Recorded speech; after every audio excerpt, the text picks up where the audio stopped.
Thank you for tuning in to the Jurassic Park-Cast, the Jurassic Park podcast where guests chat with me about Michael Crichton's 1990 novel Jurassic Park.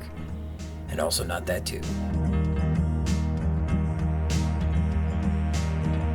A big shout out to Christoph Oakes of Snail, and a big thank you to him for letting me use his band's music to score this podcast. You can find his music on Spotify and Bandcamp.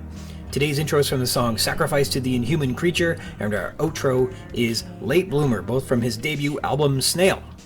Alright, in this excerpt from episode 40, Control, I included some corrections from previous episodes that further clarify some of the interesting and perhaps confusing details of Jurassic Park. I like including corrections when I find them because I A, like being correct about things, but B, also like making sure I present things correctly. So, here are some of those corrections from an episode earlier in the season. In episode 35, Return, with terrific guest Drew Hagen, we wondered what type of lawyer Donald Gennaro was. The novel tells us his background is in investment banking on page 49, and he may have been the type of lawyer who helped set up like limited liability partnerships and articles of incorporation and that sort of stuff. So not just a finance lawyer as we thought, though it does not entirely specify what types of law he does practice. We're told Cowan, Swain and Ross has high-tech clients that frequently need capitalization, and Gennaro aided with that, and specifically in the fundraising for InGen on page 50. And that's perhaps a point of clarification rather than a correction, And as we were a bit confused on the Compy Venom, possibly because there is the source text, the novel, and then the expanded cinematic universe, and then there's all these discussions on what's canon with the film and the other films and the shows and the games and all kinds of stuff like that.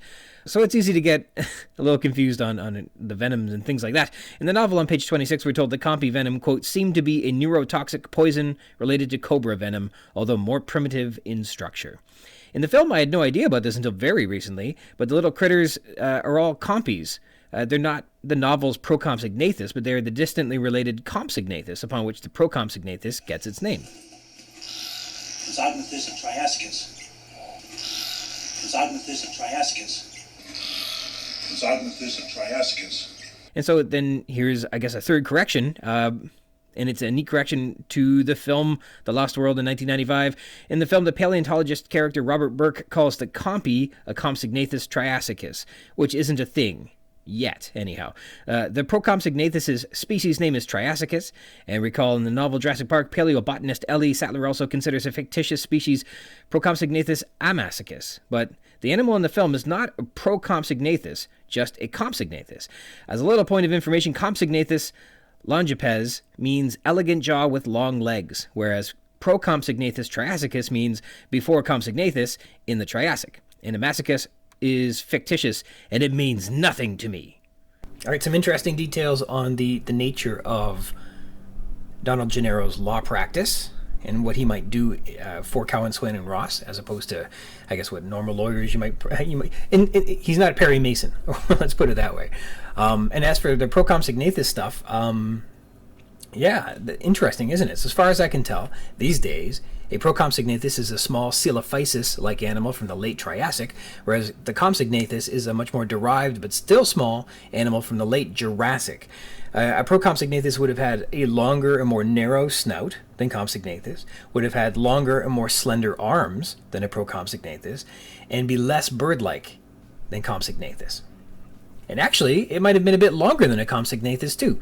I can't say for sure, but I think the Procompsognathus may have had more digits on its hand as well, and Compsognathus may have been feathered as well, whereas I don't know what would have been, I guess, the exterior of a coelophysid may have looked like. It may have been very bird-like. You might recall from one of our episodes with Dr. Spencer Lucas, he was describing how even back then in the late Triassic, some of the first dinosaurs like the coelophysids had wishbones. They already had these very bird-like features, which is pretty incredible stuff. So I don't know if they had feathers then or not. It's not impossible. It's hard to say. I guess it's not for me to say. Somebody will have to discover this for us, I guess. I'm not sure what to make of the paleontologist on Peter Ludlow's team visiting Isla Sorna, Robert Burke.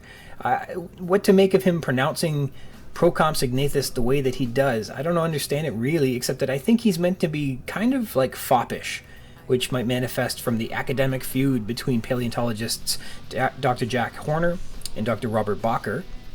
It is understood that Robert Burke the paleontologist in the film, is expressly a manifestation of Robert Bacher, and this is because, I guess, Dr. Horner was a consultant on these early Jurassic Park films, and in this way you can see how Horner may have had some influence on including a foppish or silly paleontologist resembling Bacher to poke some fun at him.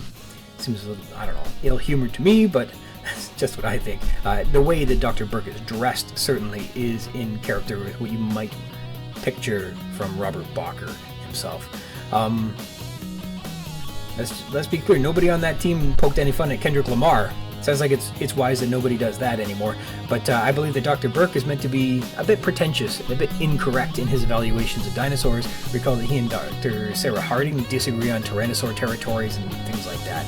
And Harding is proven correct, so that's sort of characteristically stitched into that film and may explain the tremendously confusing pronunciation of Procompsognathus, where he's like skipping syllables and just rushing by what on earth to call that thing.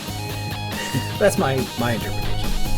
Alright, a big thank you to you for tuning in. If you're interested in more of the podcast, you can find it wherever podcasts are, and just look for Jurassic Park-Cast, include those hyphens, or Jurassic Park Podcast, that might work too. And if you like these videos, you can like and subscribe and receive notifications by doing so when a new episode is available.